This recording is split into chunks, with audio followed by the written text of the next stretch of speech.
तो hello dear students, welcome back to this session of ICT virtual classroom. ICT virtual classroom के session में आप सभी का एक बार फिर से स्वागत करते हैं। आज की क्लास में बात करने जा रहे हैं क्लास 9 साइंस सब्जेक्ट के ऊपर, कक्षा 9 विषय विज्ञान के ऊपर। प्रीवियस क्लासेस में हम लोग न्यूटन लॉ ऑफ मोशन को हम डिस्कस कर रहे थे, इसको ही कंटिन्यू करेंगे आज की क्लास में भी। और हमने काफी कुछ चीजें इसके बारे में देख ली है। न्यूटन के तीनों नियम है ना, जिसमें law of inertia, F is equal to M A, law of action reaction, हमने बात करी है इनके ऊपर। ठीक है, तो आज की क्लास में भी हम कंटिन्यू करेंगे, बट आज की क्लास में हम लोग क्वेश्चन आंसर्स को करेंगे। तो मैं लास्ट पार्ट के पर चलता हूँ, जो हमने अब तक पढ़ लिया है उसको मैं आगे फॉरवर्ड कर रहा हूँ। ठीक है, सारी चीज़ें हम पढ़ चुके हैं, आई होप आप लोगों को ये याद होगा, है ना। रिसेंटली हमने थर्ड लॉ पढ़ा है, ठीक है, न्यूटन थर्ड लॉ याद होगा आपको, पिछली क्लास में पढ़ा है हमने। तो आज हम बात करेंगे क्वेश्चन एंड आंसर के ऊपर, क्वेश्चन और आंसर करेंगे इस चैप्टर के। कुछ इंपॉर्टेंट क्वेश्चन आपके लिए लेकर आए न्यूमेरिकल, ठीक है, उनके ऊपर हम बात आज की क्लास में करेंगे। तो रेडी हो जाइए इसके लिए, ठीक है। इसमें मैं आपको कुछ क्वेश्चंस करने के लिए टाइम दूंगा, ठीक है, और उस टाइम के बाद फिर मैं आपको आंसर इसका बताऊंगा। चलिए बात करते हैं सबसे पहले अपने फर्स्ट क्वेश्चन के ऊपर। सो फर्स्ट क्वेश्चन है अपना, 8000 kg engine pulls a train of weight 5 wagons each of, चलिए, 8000 kg engine pulls a train of 5 wagons each of 2000 kg along a horizontal track. चलिए, along a horizontal track, if the engine exerts a force of 40,000 Newton, crank offers a friction force of 5000 Newton. Then calculate this. देखिए question का कहने का मतलब है, एक रेलगाड़ी है, इस तरीके से इसमें बोगियां होती है रेलगाड़ी में, है ना, और सबसे आगे होता है एक इंजन। सबसे आगे क्या होता है? एक इंजन होता है, ठीक है। तो ये मैंने आगे से इंजन बनाया है, ये रेलगाड़ियां हैं, और ये क्या होती है, एक दूसरे से ऐसे कनेक्टेड होती है। तो ये कह रहा है 8000 किलो का इंजन है, ये इंजन है, और ये कितने केजी का है? दिस इज ऑफ 8000 केजी, ठीक है। Pools a train of 5 wagon, तो ऐसे 1 2 3 4 5 वैगन है इसमें, वैगन 1 2 3 4, और ऐसे 5 वैगन लगे हुए हैं, 1 2 3 4 5, इसके पीछे 2 और लगे हुए हैं, ठीक है। ईच ऑफ 2000 केजी, 2000 किलो का हर एक है, तो 2000 का ये, 2000 का ये, 2000 किलो का ये, ठीक है। इसी तरीके से 2000 के ये दोनों भी, लास्ट वाला भी 2000 केजी का, ठीक है। वो लास्ट वाले दो मैं बनाए नहीं है। along a horizon, if the engine exerts a force of 40,000 Newton, अब क्या होगा, ध्यान से देखना प्यारे बच्चों, ये जो इंजन है ये क्या काम करेगा, ये इसको खींचने का काम करेगा, इन पांचों बोगियों को। तो इसको खींचने के लिए कुछ फोर्स लगाना होगा, तो ये जो फोर्स लगा रहा है, जिस बल से ये इनको खींच रहा है, वो 40,000 न्यूटन के बल से खींच रहा है, 40,000 न्यूटन के बल से। And the track offers a friction force of 5000 Newton, और ट्रैक में आप जानते हैं कि क्योंकि ट्रैक के संपर्क में ये रहेंगी जो इसके पहिए हैं, तो इस पर हमको ऑपोजिट डायरेक्शन में जो फ्रिक्शन फोर्स है वो देखने को मिलेगा। जो फ्रिक्शन फोर्स है वो देखने को मिलेगा, वो कितना है? 5000 न्यूटन का, 5000 न्यूटन का। बात समझ में आ गई? इतनी कहानी समझ में आ गई। एक ट्रेन है, तो ट्रेन के आगे इंजन है, और इससे पीछे 5 बोगियां हैं, हर एक बोगी का वेट 2000 केजी है, और इंजन का वेट जो है वो 8000 केजी है, ठीक है। इसके बाद हमसे क्या बात बोली जा रही है कि जो सॉरी मास दे रखा है सबका। इसके बाद ये बोला जा रहा है इंजन इनको आगे खींच रहा है इतने फोर्स से, 40,000 न्यूटन, 40,000 न्यूटन से, और पीछे की तरफ जो यहाँ पर फ्रिक्शनल फोर्स हमको 5000 न्यूटन देखने को मिल रहा है।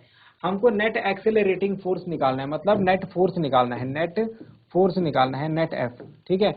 And the acceleration of the train निकालना है, और एक्सेलरेशन निकालना है, ए की वैल्यू निकालनी है। तो दो पार्ट हमको करने हैं, फर्स्ट एंड सेकंड।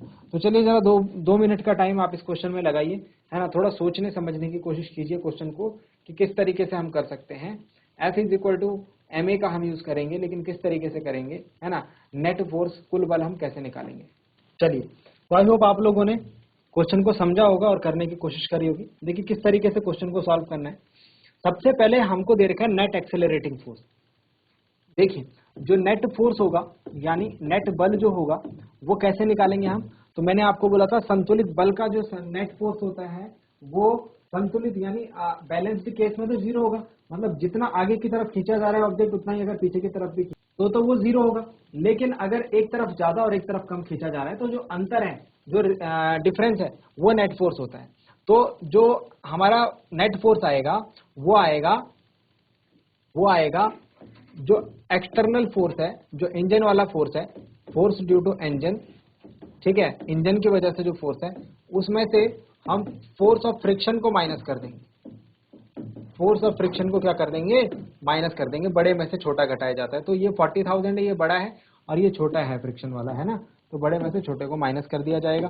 तो 40,000 में से अगर हम 40,000 न्यूटन में से अगर हम माइनस कर देते हैं 5,000 न्यूटन को, तो हमारा आंसर आता है 35,000 न्यूटन। तो पहले पार्ट का तो ये आंसर हो गया, फर्स्ट पार्ट का आंसर हो गया 35,000 न्यूटन। चलिए, फर्स्ट पार्ट का आंसर हो गया 35,000 न्यूटन। अब सेकंड पार्ट का आंसर देखिए। तो सेकंड पार्ट में हमको एक्सेलरेशन निकालना है, एक्सेलरेशन मतलब ए निकालना है। अब ए के लिए हमारे पास फॉर्मूला होता है एफ बटे एम, क्योंकि एफ बराबर एम ए होता है न्यूटन के सेकंड लॉ से। तो ए निकालना होगा तो ए बराबर क्या हो जाएगा, एफ बटे एम। अच्छा, एफ तो हमको पता लग गया, टोटल एफ कितना है, ये हमने जो निकाला ये टोटल फोर्स निकाला है, यानी कि कुल बल, जो नेट बल उस ट्रेन पर लग रहा है वो है, ठीक है। तो चलिए अब हमको सेकंड पार्ट सॉल्व करना है इसका। A is equal to F upon M. F मतलब कुल बल जो हमने निकाल लिया था अभी अभी, वो तो हमें पता है। अब एम निकालना है, एम मतलब कुल द्रव्यमान। तो देखो, कुल द्रव्यमान में पूरी ट्रेन का द्रव्यमान आएगा, इंजन का भी आएगा और प्लस जो 5 वैगन्स हैं, जो 5 बोगियां हैं, उनका भी आएगा। कभी ट्रेन देखिए आप लोगों ने, ट्रेन में क्या रहता है, सबसे आगे से सबसे भारी इंजन रहता है, क्योंकि उसका काम पूरी ट्रेन को खींचने का होता है। उसके बाद वैगन रहती है, मतलब एक एक बोगी रहती है जिसमें सवारी बैठती है पीछे, है ना। तो 5 बोगियां और इंजन पूरा मिलाकर के ट्रेन बनेगा। तो जो इन सब का टोटल द्रव्यमान होगा वही पूरी ट्रेन का द्रव्यमान होगा। तो मैं क्या करूंगा, देखो, ये फाइंड आउट करने के लिए मैं सबसे पहले देखूंगा क्वेश्चन में कि भाई इंजन का मास कितना है। तो इंजन का मास जो है वो मुझे देखने को मिल रहा है, इंजन का मास जो मुझे देखने को मिल रहा है वो मिल रहा है 8,000 किलोग्राम का। तो 8,000 हो गया। उसके बाद 5 वैगन है और हर एक जो है 2,000 किलो का है। तो 5 के 5 कितने होंगे, 5 इंटू 2,000 kg, ठीक हो गया। अब इसको फर्दर हम कैलकुलेट करते हैं। तो ये 8,000 हो गया, 8,000 और प्लस 5 टू 10,000 हो गया, है ना। और जब इसको ऐड कर लेंगे तो ये आ जाएगा कितना, ये आ जाएगा 18,000। 8,000 प्लस 10,000 कितना हो गया, 18,000। बस ये डिवाइड करना है और हमारा आंसर आ जाएगा। तो मैं एग्जैक्टली इसका आंसर नहीं बता पाऊंगा आपको, क्योंकि ये पॉइंट में आएगा, बट मैं राउंड ऑफ करके इसका आंसर बता देता हूँ कि 2 मीटर पर सेकंड स्क्वायर के आसपास आएगा, 1.9 1.8 के अराउंड आएगा, ठीक है। तो जब आप इसे कैलकुलेट करेंगे तो इतना आपको आंसर देखने को इसका मिलेगा। तो ये इसका आंसर है भाई, ये सेकंड पार्ट का आंसर है। तो फर्स्ट पार्ट का आंसर हमने निकाल लिया है, net accelerating force 35,000 newton, acceleration of the train 2 metre पर सेकंड स्क्वायर। लगभग है ये वैल्यू, लगभग अप्रोक्सीमेटली वैल्यू है। चलिए नोट डाउन कीजिए। चलिए, आई होप ये क्वेश्चन आप लोगों ने समझ लिया होगा, कर लिया होगा। चलिए, एक और अच्छा क्वेश्चन है हमारे पास। क्वेश्चन ये है, सारे क्वेश्चन मैं अच्छे अच्छे लाया हूं आपके लिए। अब batsman hits a cricket ball, एक बैट्समैन, एक क्रिकेट का खिलाड़ी क्या करता है, क्रिकेट की बॉल को हिट करता है, which then rose on level ground, वो जो है फिर उसके बाद ग्राउंड पर ऐसे लुढ़कती है ना। क्रिकेट शॉट खेलने के बाद क्या होता है, बॉल ऐसे लुढ़कती है ग्राउंड के ऊपर। After covering a short distance the ball comes to rest. अब क्या हुआ, उस बॉल को पकड़ने कोई भी नहीं आया, तो बॉल अपने आप थोड़ा देर लुढ़की और अपने आप ही रुक गई। समझ रहे हैं, ये कह रहे हैं the ball slows to stop because, मतलब बॉल धीरे धीरे होकर के रुक गई अपने आप ही। ऐसा क्यों हुआ, क्वेश्चन हमसे पूछा जा रहा है, ये बॉल अपने आप लुढ़कते लुढ़कते रुक गई, ऐसा क्यों हुआ, है ना। तो 4 ऑप्शन दे रखे हैं, अब चारों में से आप बताइए सही ऑप्शन कौन सा है। पहला ऑप्शन है batsman did not hit the ball hard enough, कि बैट्समैन ने बॉल को इतनी जोर से नहीं मारा कि वो रुके ही ना, वो चलती रहे। दूसरा ऑप्शन है velocity is proportional to the force exerted on the ball, ये कह रहे हैं जो वेलोसिटी होगी बॉल की वो फोर्स के प्रोपोर्शनल होगी, मतलब जितनी ज्यादा तुम वेलोसिटी दोगे उतना ज्यादा फोर्स होगा, है ना। तीसरा बोल रहा है there is a force on the ball opposing the motion, मतलब बॉल ऐसे जा रही है, बैट्समैन ने बॉल को ऐसे आगे की तरफ मारा है और बॉल पर ऐसे पीछे की तरफ कुछ ना कुछ फोर्स यहाँ पर लग रहा है जो कि अपोज करने का काम कर रहा है इसको। लास्ट है there is no unbalanced force on the ball so the ball would want to come to rest, कह रहे हैं यहाँ पर बॉल पर कोई भी अनबैलेंस्ड फोर्स काम नहीं कर रहा है, बैलेंस्ड फोर्स काम कर रहे हैं, तो बॉल जो है चाहेगी कि वो रेस्ट में आ जाए। समझ रहे हैं। अब मैंने क्या बोला था, जब हमने देखो जब हमने बात करी थी, मैं थोड़ा सा आपको स्लाइड पर ले चलता हूँ, जहाँ हमने बात करी थी जब मैं आपको न्यूटन लॉज ऑफ मोशन बता रहा था, तो मैंने आपको ये बात करी थी कि न्यूटन के लॉ को हम समझ तो जाते हैं, है ना, न्यूटन के लॉ को हम पढ़ते तो हैं बट समझते नहीं हैं। While most people know what Newton law say, many people do not know what they mean, है ना। हमको ये नहीं पता चलता कि अब देखो आपने जब न्यूटन के लॉ पढ़े होंगे तो आपके समझ में आएंगे, आपको लगा होगा ठीक है ये याद करना है, ये ऐसा ही ऐसे। लेकिन अगर आप इस क्वेश्चन को नहीं कर पा रहे हैं, अगर आप इस क्वेश्चन को नहीं कर पा रहे तो आपको न्यूटन के नियम जो है वो समझ में नहीं आए। अगर आप ये क्वेश्चन को नहीं कर पा रहे हैं दैट मीन्स आपको ये क्वेश्चन समझ में नहीं आए, ठीक है। क्वेश्चन अगर जिसने समझा होगा वो तुरंत से आंसर दे देगा इसका। चलिए मैं एक एक करके एक्सप्लेन करता हूँ जो आंसर है। द बैट्समैन, ये तो कोई बात ही नहीं है, ये वाला ऑप्शन जस्ट आपको ऐसे घुमाने के लिए दिया हुआ है। The batsman did not, batsman के हिट करने से बॉल के रुकने का कोई मतलब नहीं है। अगर बॉल को लुढ़कना था तो वो हल्के से हिट करने में भी लुढ़कती रहती। तो पहला वाला ऑप्शन तो बिल्कुल ही हमारे कॉन्टेक्स्ट से रिलेटेड नहीं है, इसीलिए आउट हो जाता है। Velocity is proportional to the force exerted on the ball, ऐसा नहीं है, वेलोसिटी जो है वो फोर्स पर डिपेंड नहीं करती है, ऐसा नहीं कह सकते हम, ठीक है, क्योंकि change in velocity per unit time वो डिपेंड करे फोर्स पर, वो तो हम मानते हैं क्योंकि वो एक्सेलरेशन होता है, लेकिन सिर्फ वेलोसिटी फोर्स पर डिपेंड करे ये हम नहीं मान सकते, क्योंकि ये हमने अब तक देखा नहीं, है ना। There is a force on the ball opposing the motion, बिल्कुल सही है, क्योंकि हमने पढ़ा था जब बॉल क्या होगी, ऐसे ऐसे सरफेस पर ऐसे लुढ़कती भी जाएगी, ऐसे लुढ़कती भी जाएगी, तो इस पर ये लुढ़क क्यों रही है, क्योंकि इस पर बैट से मारा गया है, बैट से इस पर हिट किया गया, फोर्स लगाया गया, तो लुढ़क रही है। लेकिन साथ ही साथ ये इस सरफेस के कांटेक्ट में है, जमीन के कांटेक्ट में, और जमीन का काम क्या है, जमीन का कांटेक्ट जो है फ्रिक्शन का काम करता है, यानी कि घर्षण यहाँ पर हमको देखने को मिलता है, जो क्या करेगा, इस बॉल को रोकने की कोशिश करेगा। तो ये वाला ऑप्शन बिल्कुल सही है कि there is a force on the ball opposing the motion. फिर लास्ट वाला भी देख लेते हैं, there is no unbalanced force. भाई बात खत्म हो गई। अगर ये बैलेंस्ड फोर्स होता, अगर ये नो अनबैलेंस्ड फोर्स मतलब बैलेंस्ड फोर्स हो गया। अरे अनबैलेंस्ड फोर्स का मतलब क्या हो गया बच्चों, बैलेंस हो गया फोर्स। अगर फोर्स बैलेंस हो गए तो बैलेंस की कंडीशन में हमने क्या देखा था, अगर ऑब्जेक्ट चल रहा है तो वो चलता ही रहेगा, अगर ऑब्जेक्ट रुक रखा है तो वो रुका ही रहेगा। अब ये क्या कह रहा है, ball would want to come to rest, ऐसा नहीं होगा, नहीं।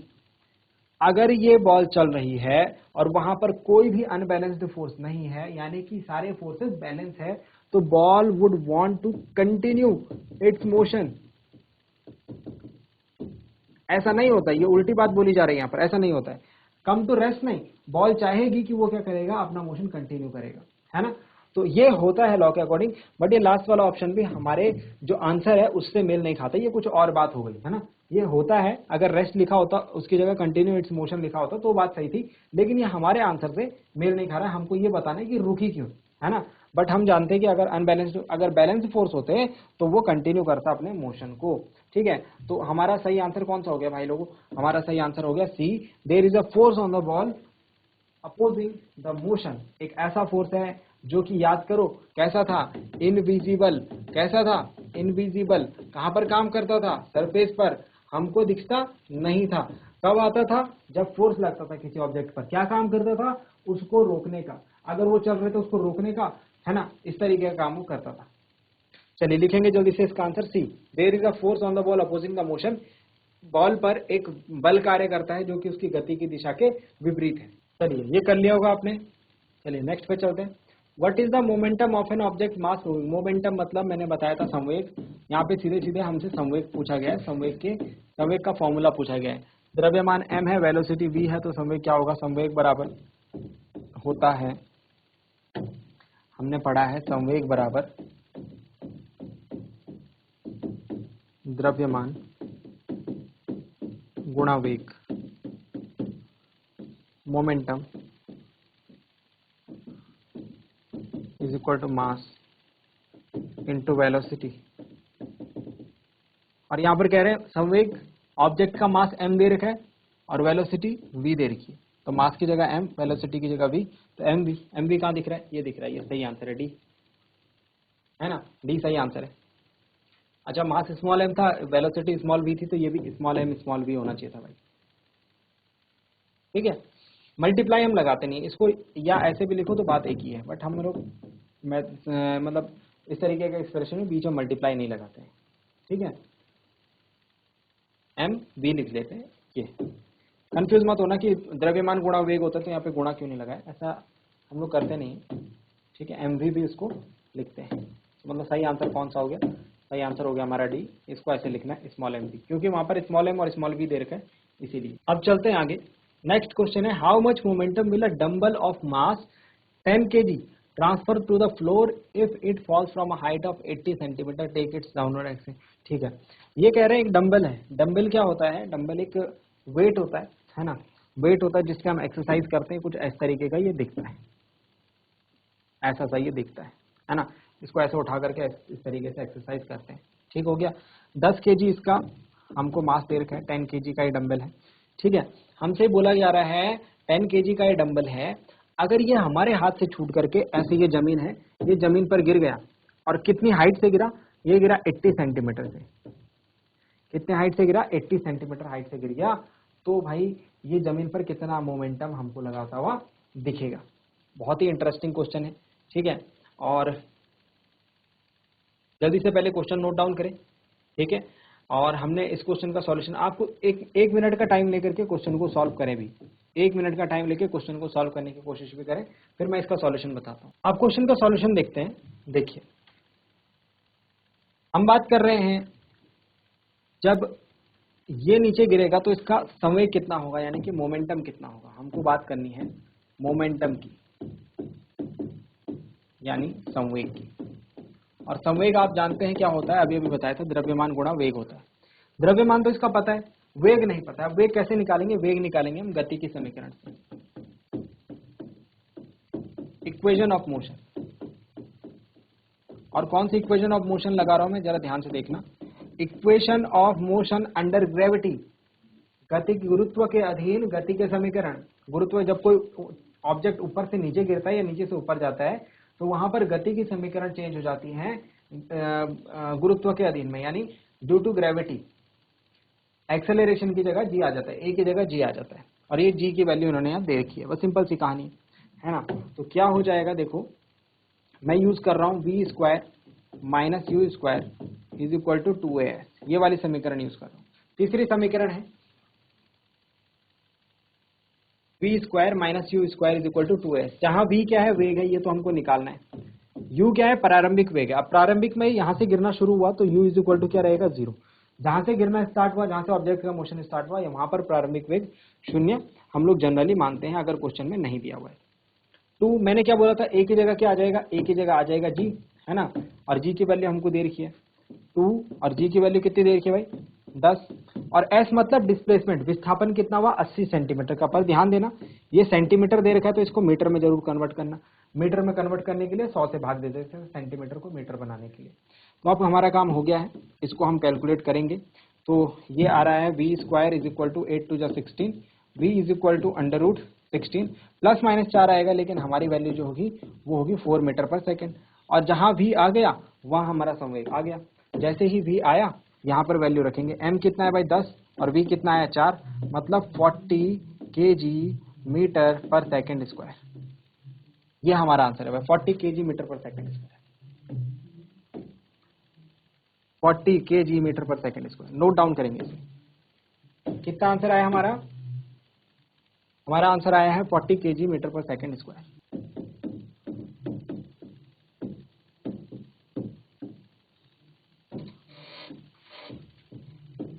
चलिए, एंड लास्ट जाते जाते एक और क्वेश्चन है, object of mass 100 kg is accelerated uniformly from a velocity 5 metre per second to 8 metre. तो यहाँ पर इनिशियल वेलोसिटी 5 मीटर प्रति सेकेंड है और फाइनल वेलोसिटी जो है वो 8 मीटर प्रति सेकेंड है। इनिशियल को u से दिखाते हैं, फाइनल को v से। मतलब प्रारंभिक स्टार्ट में चलते चलते इसका वेग 5 मीटर पर सेकेंड था और बाद में बढ़ते बढ़ते 8 हो गया, ये बात बोल रहे हैं। और कितनी देर में बढ़ा, 6 सेकेंड के अंदर बढ़ गया, तो टाइम दे रखा है 6 सेकेंड। ठीक हो गया। Calculate the initial and final momentum of the object, also find the magnitude of the force exerted on the object. और मास दे रखा है भाई हमको, कितना दे रखा है, 100 kg। अब ये इनिशियल हमारा वेलोसिटी है, तो इनिशियल मोमेंटम मतलब प्रारंभिक संवेग, इनिशियल मोमेंटम यानी कि प्रारंभिक संवेग। तो P इनिशियल से मैं इसको लिखता हूं, क्या हो जाएगा भाई, mu हो जाएगा। और फाइनल मोमेंटम जो बोल रहे हैं अंतिम संवेग, वो कितना हो जाएगा भाई, उसको मैं PF लिख रहा हूं, तो वो हो जाएगा mv। इनिशियल के लिए इनिशियल वाला आएगा, फाइनल के लिए फाइनल वाला आएगा बस। और इसे कैलकुलेट करेंगे 100 इंटू 5, तो ये हो जाएगा 500 kg मीटर पर सेकेंड, और इसको करेंगे 100 इंटू 8, तो ये हो जाएगा 800 kg मीटर पर सेकेंड में। बल की बात पूछ रहे हैं, तो बल के लिए हम क्या करते हैं, फोर्स के लिए अकॉर्डिंग टू सेकंड लॉ, दूसरा लॉ लगाते हैं। मैंने आपको दूसरे लॉ का यूज करके F इक्वल टू ma कैसे निकालते हैं ये बताया था। सेकंड लॉ बताता है कि force applied is change in rate of change of momentum. Rate of change of momentum मतलब संवेग में परिवर्तन की दर, मतलब संवेग में परिवर्तन कितना हुआ, 800 में से 500 घटाएंगे तो परिवर्तन हमको पता लग जाएगा। और दर मतलब कितना टाइम लगाए, 6 सेकेंड। कहानी खत्म, हमारा आंसर आ जाएगा 300/6, 6 पंजे 30, यानी कि 50 न्यूटन का फोर्स जो है हमको यहाँ पर देखने को मिल रहा है। नोट डाउन करेंगे। और मैं उम्मीद करता हूँ आज की क्लास में हमने जो क्वेश्चन आपके के साथ डिस्कस करे वो आपके समझ में आए होंगे, कुछ नया सीखने को आपको जरूर मिला होगा आज की क्लास में। और ये भी उम्मीद करता हूँ कि घर से आप इन चीज़ों को एक बार रिवाइज करके जरूर लाएंगे। आज के लिए इतना ही, मिलते हैं अगली क्लास में इतना ही इंटरेस्टिंग टॉपिक के साथ। क्लास से जुड़े रहने के लिए आप सभी का बहुत बहुत धन्यवाद। Thank you very much and have a nice day.